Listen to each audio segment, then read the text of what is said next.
Hi folks, this is Andrew from Timesact, and in this tutorial I want to show you how you can transition from an in-stock scenario to, let's say, a backorder scenario automatically for a product.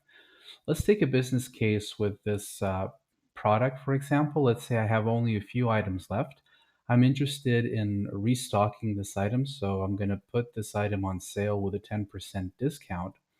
And then once it sells out, I'm going to put it on a back order option with the 20% discount because I know that I'll be placing a larger order with my supplier and I want to get my cash flow working in my favor by gathering all the demand I can before the order is actually placed. Okay, so let's start with this item. Currently, I have no settings for it, but I've prepared a couple of things here. As usual, we have to begin with templates, right? And I'm just going to use the global in-stock template. Remember that with this one, what you can do is you can add basically most of the pre-order functionality, but to an in-stock product. So I can change my button name here. I can add a message. I've added a message to hurry up, and using a dynamic variable here, I am quoting the quantity that's left in Shopify for it, okay? For my cart, I've also added this message here to please allow 1 to 2 days for delivery.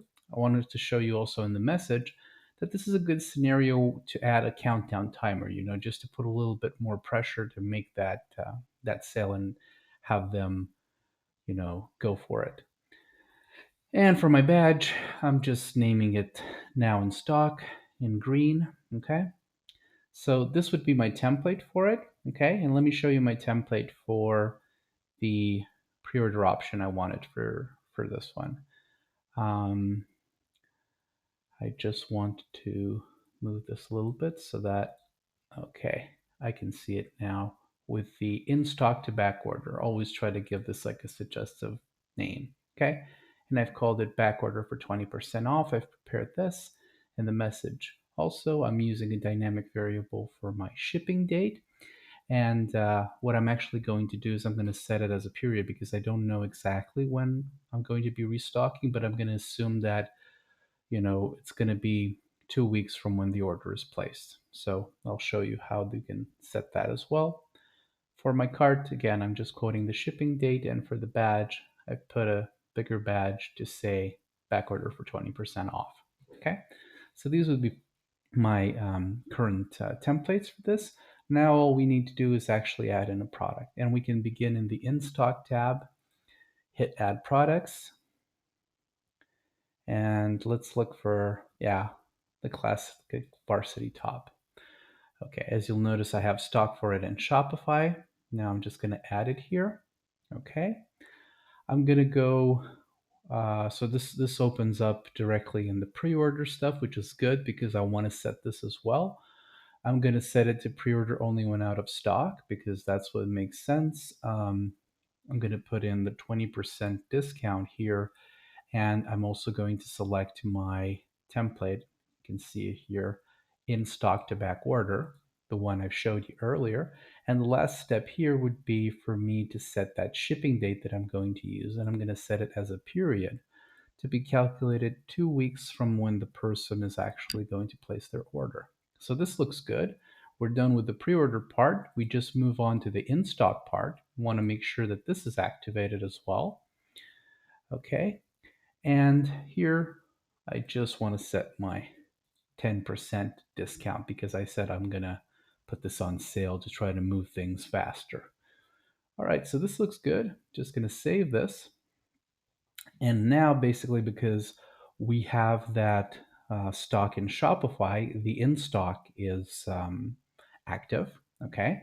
If I go to my pre-orders, I'm gonna see that this one is pending here, and it makes sense because I still have inventory in Shopify.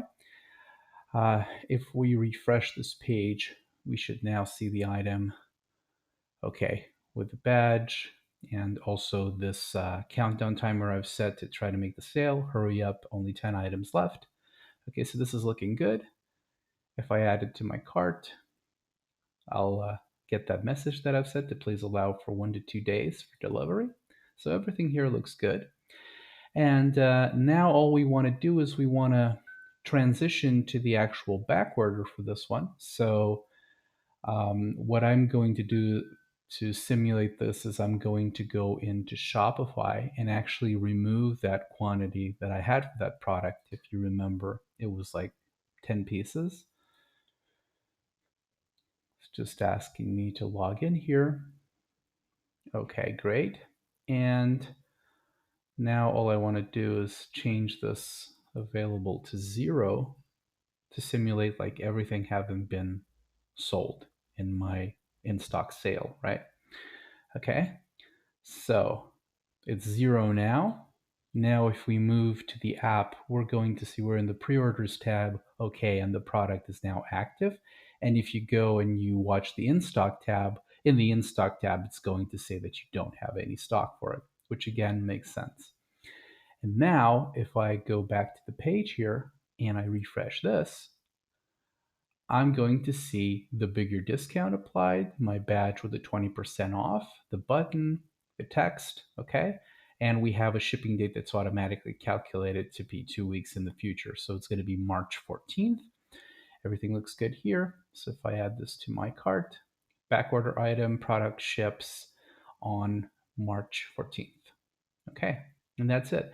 And the best part about this one is that suppose you restock the item. So let's go ahead and like go back to the original scenario.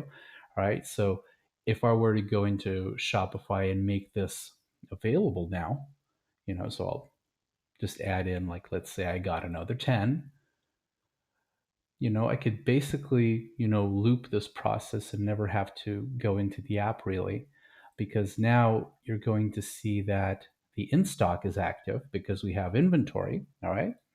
And the pre-order or the back order in our case makes more sense to say is pending, okay? So if I were to go back here and now I would refresh this, I have the smaller discount because I had that 10% discount and we're back to the original state. So this can go forwards and backwards, if you have like a system in place and that, just basically covers this business case. So it's continuously on sale till it sells out, then you restock, and it can work well with a back order for more off so that more people pay you up front, you know. So I hope this tutorial was useful. We're going to post more content about how to use the in-stock together with the pre-order and all these other options here. Thank you.